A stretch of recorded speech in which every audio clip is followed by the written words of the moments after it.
Hi, welcome to a special episode of The Next Tour. We don't have a guest on per se today. Rather, what we're going to do is we're going to explore a program that Andia works on in her professional capacity at the Association of Military Banks of America.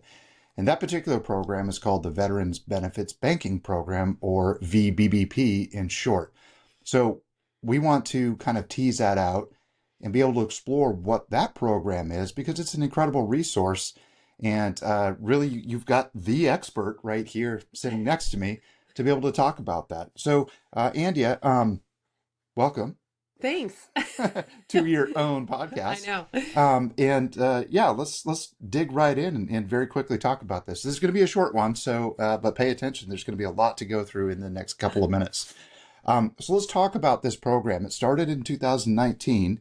Can you talk a little bit about the foundations and how it's expanded in the last 6 years since it's been around? Yeah, absolutely. Thanks, honey. I'm excited to do this episode, this little bonus episode to let you guys know about this program. So, the Veterans Benefits Banking Program was started in 2019 as a partnership between my organization, the Association of Military Banks of America, and the Veterans. What is wrong with me?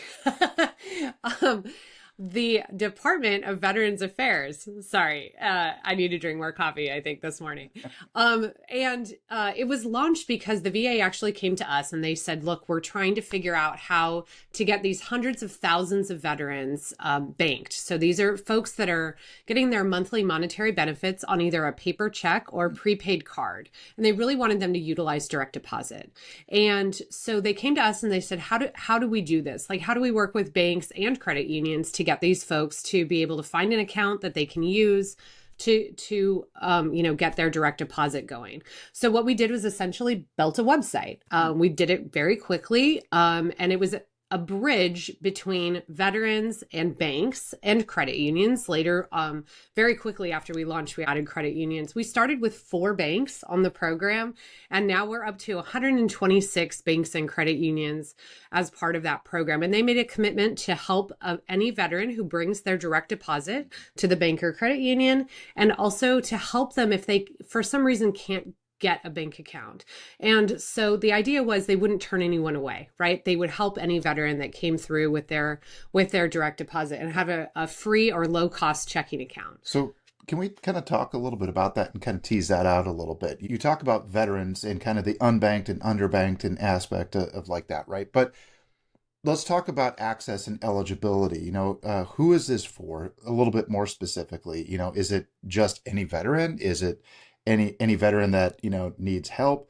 Let's kind of tease that out a little bit. That's a really great question and I think that it is really important too, because it is for veterans, for VA beneficiaries. So sometimes that means survivors or family members. And also it's for caregivers.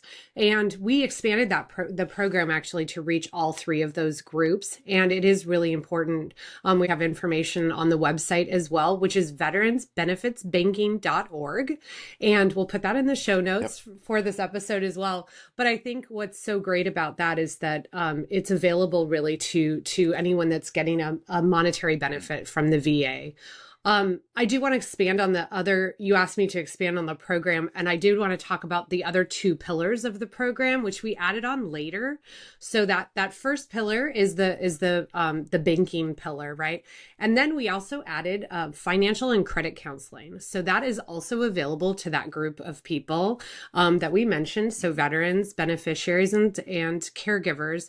And they can actually get up to 3 sessions with a financial counselor, an accredited financial counselor, or a certified credit counselor. That can all be found on the website, and a really great resource if you need to, be helped along your way with money management or credit or debt issues.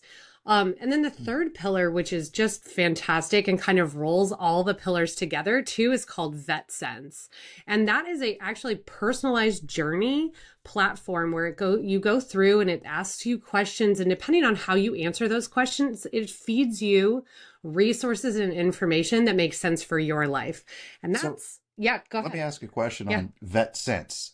When you say sense, CENTS, as in the money? That's right. Great. Because I think that's an important thing if folks are looking at trying to figure out how to leverage these resources, right? Yep, absolutely. All So right. VetSense, you're exactly right. It's spelled with a C.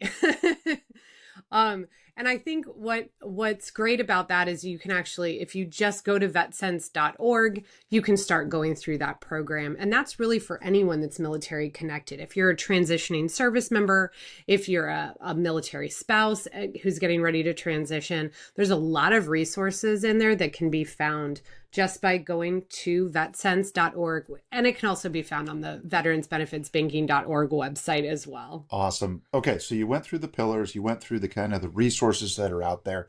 Let's talk real quickly about, who backs this, who helps actually make sure that this program remains viable and out there, and expanded growth. I mean, starting with 4 financial institutions, now at over 120. Yeah. That's pretty impressive. So let's talk about who supports this. Yeah, so I talked about how it's a partnership between the VA and the Association of Military Banks of America, which is really important. That's been the core relationship for all this time. There are other folks we brought to the table too, the Association for Financial Counseling and Planning Education and the National Foundation of Credit Counseling. We also brought in VetSense, actually, who powers VetSense. That's a company called LifeSense. So I felt like that was very kismet for us to do that. But as far as financial backing, I mean, these programs cost a lot of money. We work with the American Bankers Association Foundation and also Wells Fargo Foundation, and they're really the number one funder for this program. And it is amazing how much support we've gotten from both of those entities to run this program. So thanks for asking that question. It's always good to shout out the folks that are making this happen in the back, right? Definitely. All right. So thanks for kind of giving a quick rundown of what the program is. Again, Veterans Benefits Banking Program, VBBP. Check it out.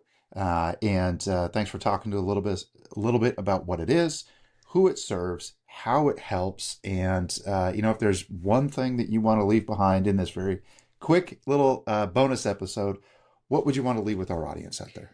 Yeah, the one thing I would leave with everyone is just to check out the vetsense.org. I think it brings in all the pillars of the program, and I think it's a great place to start. I think anybody could find it as a useful resource, and it's a great way to field all the information that's out there. We have a lot of VA resources as part of that program, which sometimes when you go to the VA website, it's not easy to find stuff. So we kind of cultivate it for you through VetSense. So last time, veteransbenefitsbanking.org and vetsense.org. Check it out. Excellent. Well, thanks for this bonus. Go check it out. We'll see you next time. Bye. Bye.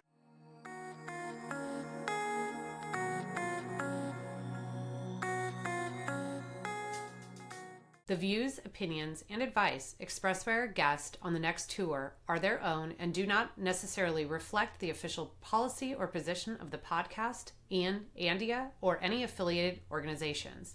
While we strive to provide helpful and accurate information, this podcast is for informational purposes only. We encourage listeners to consult with professionals or conduct their own research before making any significant decisions related to military transition or post-service life. The content is intended as guidance and personal perspective, not as official advice.